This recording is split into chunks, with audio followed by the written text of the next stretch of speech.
আসসালামু আলাইকুম ওরহমতুল্লাহ। 1 মিনিট মাদ্রাসায় আপনাকে স্বাগতম।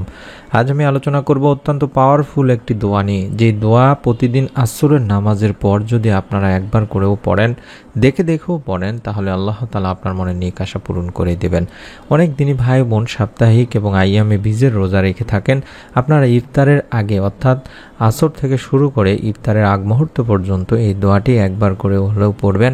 আপনার মনে নেক আশা পূরণ হয়ে যাবে শতভাগ ইনশাল্লাহ। এই দোয়ার মাধ্যমে আমাদের অনেক দিনই ভাই বোন ফল পেয়েছেন, আপনারাও পাবেন। এই উদ্দেশ্যে বা নিয়তে ভিডিওটি সম্পূর্ণ দেখুন। দৈনিক 5 ওয়াক্ত নামাজ ফরজ। নামাজ মানুষকে আত্মশুদ্ধি অর্জনে সাহায্য করে, পবিত্রতা অর্জনেও সহায়তা করে। দিনে 5 বার ওযু করার মধ্য দিয়ে মানুষ শারীরিক পরিচ্ছন্নতা অর্জন করে। বিনম্র চিত্তে সালাত আদায়ের মাধ্যমে অন্তত 5 বার মহান রব আল্লাহ রব্বুল আলামিনকে স্মরণ করে থাকে। প্রতিটি নামাজ নিয়ে আমাদের চ্যানেলে ধারাবাহিকভাবে আলোচনা রয়েছে। আপনারা অবশ্যই আমাদের চ্যানেল থেকে ভিডিওগুলো দেখে নেবেন। ইউটিউবে গিয়ে সার্চ করবেন 1 মিনিট মাদ্রাসা লিখে, ইনশাল্লাহ পেয়ে যাবেন। সালাতের বা আমাদের এই নামাজের যে কত গুরুত্ব, তার মধ্যে আসরের নামাজের গুরুত্ব, বিশেষ করে আসরের নামাজকে বলা হয়েছে একটি হাদিসে বুখারী শরীফের, যেখানে আবু হুরায়রা রাদিয়াল্লাহু তাআলা আনহু থেকে বর্ণিত আছে। হাদিসটিতে আল্লাহ রাসূল সাল্লাল্লাহু আলাইহি সাল্লাম বলেছেন, ফেরেশতারা পালা বদল করে তোমাদের মাঝে এসে থাকেন, একদল দিনে একদল রাতে। আসর এবং ফজরের সালাতে উভয় দল একত্র হয়। অতঃপর তোমাদের রাত যাপনকারী দলটি উঠে যায়। তখন আল্লাহ তাআলা তাদের জিজ্ঞাসা করেন, আমার বান্দাদের কোন অবস্থায় রেখে এলে? অবশ্য তিনি নিজেই এই বিষয়ে সবচেয়ে বেশি জানেন। উত্তরে তারা বলে, আমরা আপনার বান্দাদের সালাতে রেখে এসেছি, আর আমরা যখন গিয়েছিলাম তখনও তারা সালাত আদায়রত অবস্থায় ছিল। বুখারী শরীফের একটি হাদিস। সুবহানাল্লাহ।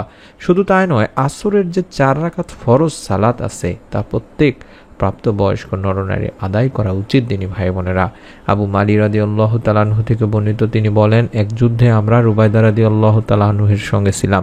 দিনটি ছিল মেঘলা, তাই রুবাইদা রাদিয়াল্লাহু তাআলা আনহু বললেন, শীঘ্রই আসরের নামাজ আদায় করে নাও, কারণ নবী করিম সাল্লাল্লাহু আলাইহি ওয়াসাল্লাম বলেছেন, যেই ব্যক্তি আসরের নামাজ ছেড়ে দেয় তার আমল বিনষ্ট হয়ে যায়। বুখারী শরীফের একটি সহিহ হাদিস। তাই আমরা আসরের নামাজ আদায় থেকে শুরু করে সূর্যাস্ত পর্যন্ত, বিশেষ করে এই সময়টিতে দোয়া করার চেষ্টা করব দিনী ভাই বোনেরা। শুধু তাই নয়, বুখারী শরীফের আরেকটি হাদিসে আসরের নামাজের গুরুত্ব দিয়ে বলা হয়েছে। আবু হুরায়রা রাদিয়াল্লাহু তাআলা আনহু থেকে বর্ণিত হাদিসে আল্লাহ রাসূল সাল্লাল্লাহু আলাইহি সাল্লাম বলেন, তোমাদের কেউ যদি সূর্যাস্তের আগে আসরের নামাজের এক সিজদা পায়, তাহলে সে যেন সালাত বা নামাজ পূর্ণ করে নেয়। আর যদি সূর্যোদয়ের আগে ফজরের নামাজ বা সালাতের এক সিজদাও পায়, তাহলেও সে যেন সালাত পূর্ণ করে নেয়। বুখারী শরীফের একটি হাদিস। শুধু তাই নয়, আসরের 4 রাকাত সুন্নত নামাজ সম্পর্কেও হাদিস রয়েছে। আসরের সালাতের আগে 4 রাকাত সুন্নত নামাজ রয়েছে, এটি আমরা কম বেশি সকলেই জানি। এটি গায়রে মুআক্কাদা বলা হয়, তাই আদায় করা উত্তম। রাসূলুল্লাহ সাল্লাল্লাহু আলাইহি সাল্লামও কিন্তু নিজে এই নামাজ আদায় করেছেন। আলী ইবনে আবু তালিব রাদিয়াল্লাহু তাআলা আনহু থেকে বর্ণিত, তিনি বলেন, আল্লাহ রাসূল সাল্লাল্লাহু আলাইহি সাল্লাম আসরের ফরজ নামাজে আগে যে 4 রাকাত সুন্নত আছে সেটি পড়তেন। তিরমিজি এবং সুনানে ইবনে মাজাতে বলা হয়েছে। অন্য আরেকটি হাদিসে বলা হয়েছে, উমর ফারুক রাদিয়াল্লাহু তাআলা আনহু থেকে বর্ণিত, রাসূল সাল্লাল্লাহু আলাইহি সাল্লাম বলেছেন, আল্লাহ সেই ব্যক্তিদের উপর রহম করুন যারা আসরের সালাতের আগে 4 রাকাত সুন্নত আদায় করে। এটি আবু দাউদ তিরমিজি শরীফের একটি হাদিস। তাই আমরা চেষ্টা করব, অন্তত নিয়মিত না পারলেও মাঝে মাঝে অন্তত আসরের 4 রাকাত সুন্নত নামাজ, অর্থাৎ ফরজ নামাজের আগে 4 রাকাত সুন্নত নামাজ আদায় করে নেব। এবং আজকের যে আমলটির কথা বলছি, এটি আসর থেকে শুরু করে বা আসরের নামাজ আদায় করে আপনারা মাগরিব পর্যন্ত বা ইফতারের আগ পর্যন্ত এই ছোট্ট দোয়াটি অন্তত নিয়ম মেনে আমলটি করবেন। নিয়মটি আমি শিখিয়ে দেব। এই নিয়মে আমল করলে আল্লাহ তাআলা আপনার মনের নেক আশা ইনশাআল্লাহ পূরণ করে দেবেন। মনের নেক আশা পূরণের জন্য আমরা অনেকের কাছে যাই দিনী ভাই বোনেরা, অনেক মাধ্যম গ্রহণ করে থাকি, কিন্তু আপনি যদি মনের নেক আশা পূরণের জন্য আল্লাহ তাআলারই উপর শুধুমাত্র ভরসা করে এই ছোট্ট ইসমে আজমের দোয়ার আমলটি করতে পারেন, আল্লাহ তাআলা ইনশাআল্লাহ আপনাদের মাফ করে দেবেন। আল্লাহ তাআলা বলেন, আর তোমাদের রব বলেছেন, তোমরা আমাকে ডাকো, আমি তোমাদের জন্য সাড়া দেব।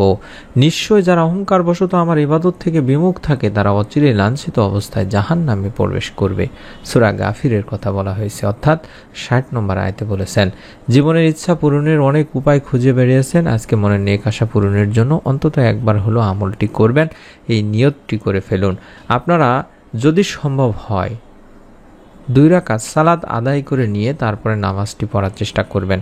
অর্থাৎ আসরের ওয়াক্ত যখন শুরু হয়ে যাবে তখন আপনারা যেটি বললাম যে 4 রাকাত সুন্নত নামাজ আদায় করতে পারেন আসরের এই নিয়তে, তারপরে আপনারা এই আমলটি করতে পারেন।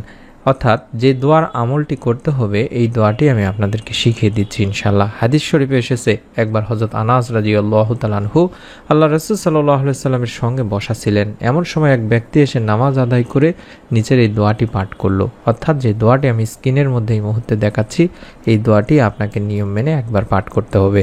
আল্লাহুম্মা ইন্নী আসআলুকা বিআন্না লাকাল হামদু লা ইলাহা ইল্লা আনতাল মান্নান বাদিউস সামাওয়াতি ওয়াল আরদ ইয়া জাল জালালি ওয়াল ইকরাম ইয়া হাইয়্যু ইয়া কাইয়্যুম। আমি আশা করি আপনারা স্ক্রিনশট নিয়ে নিয়েছেন অথবা মোবাইলের ছবি উঠায় নিয়েছেন, দেখে দেখে অন্তত পড়লেও হবে ইনশাআল্লাহ। এই দোয়াটিতে আমরা বলছি, হে আল্লাহ, আমি তোমার কাছে প্রার্থনা করি, তুমি তো সব প্রশংসার মালিক, তুমি ছাড়া কোনো উপাস্য নেই, তুমি দয়াশীল, তুমি আকাশসমূহ পৃথিবীর একমাত্র সৃষ্টিকর্তা।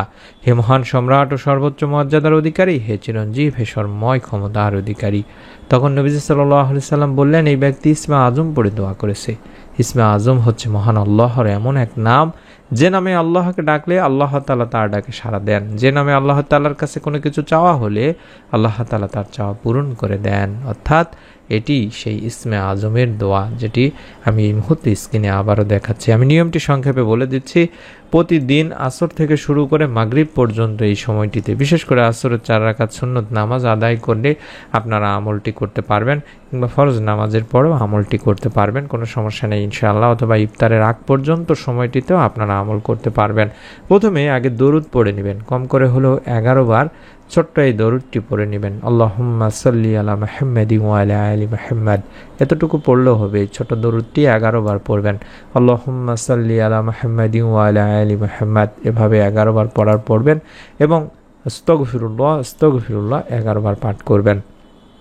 তারপরে ইসমে আজমের যে দোয়াটি দেখাচ্ছি, আল্লাহুম্মা ইন্নী আসআলুকা বিআন্না লাকাল হামদু লা ইলাহা ইল্লা আনতাল মান্নান বাদিউস সামাওয়াতি ওয়াল আরদ ইয়া জাল জালালি ওয়াল ইকরাম ইয়া হাইয়্যু ইয়া কাইয়্যুম। এভাবে একবার পাঠ করার পরে আবার দরুদ পড়ে আপনি 2 হাত তুলে দোয়া করবেন। আমরা দরুদ পড়ব এই জন্য যে দরুদবিহীন দোয়া আল্লাহ তাআলার কাছে পৌঁছায় না। তাই দোয়ার সময় অবশ্যই আমাদেরকে আল্লাহর প্রশংসার পাশাপাশি রাসূল সাল্লাল্লাহু আলাইহি সাল্লামের প্রতি দরুদ পড়তে হবে। দিনী ভাই বোনেরা, হযরত আনাস রাদিয়াল্লাহু তাআলা আনহু বর্ণনা করেন, আল্লাহ রাসূল সাল্লাল্লাহু আলাইহি সাল্লাম বলেছেন, যতক্ষণ রাসূলুল্লাহ সাল্লাল্লাহু আলাইহি ওয়াসাল্লামের উপর দরুদ পড়া হবে না ততক্ষণ তা বাধাগ্রস্ত অবস্থায় থাকবে, অর্থাৎ এই দোয়া আল্লাহ তাআলার কাছে পৌঁছাবে না এবং এই দোয়া কবুলও হবে না। তাই আমরা যখনই দোয়া করব, দোয়ার শুরুতে আল্লাহর প্রশংসা হিসেবে সূরা ফাতিহা বা আলহামদুলিল্লাহ বলে দোয়া শুরু করব এবং বিশ্বনবী সাল্লাল্লাহু আলাইহি সাল্লামের প্রতি দরুদ পড়ে দোয়া শেষ করব। ইনশাআল্লাহ আল্লাহ তাআলা আপনার দোয়াও কবুল করবেন। মনের মধ্যে শতভাগ বিশ্বাস নিয়ে আমলটি অন্তত একবার হলেও করবেন। এই উদ্দেশ্যে ভিডিওটিতে একটি লাইক দিয়ে কমেন্ট সেকশনে আমিন লিখে কমেন্ট করুন। আপনার নিকট আত্মীয় স্বজনদেরকে আমলটির কথা বলুন। আমাদের ভিডিওগুলো ফেসবুকে দেখার জন্য দিনী আমল লিখে ফেসবুকে সার্চ করুন, পেজটি পেয়ে যাবেন ইনশাআল্লাহ। আমাদের দ্বিতীয় চ্যানেলের ভিডিওগুলো দেখুন, অত্যন্ত গুরুত্বপূর্ণ ভিডিওগুলো দিয়ে থাকি, আশা করি অত্যন্ত উপকারে আসবে। নতুন আমলের ভিডিও আপনার মোবাইলে পাওয়ার জন্য অবশ্যই চ্যানেলটির সঙ্গে থাকুন, সাবস্ক্রাইব করে বেল বাটনটি অন করার মাধ্যমে। সকলে ভালো থাকুন, সুস্থ থাকুন। আসসালামু আলাইকুম ওয়া রাহমাতুল্লাহ।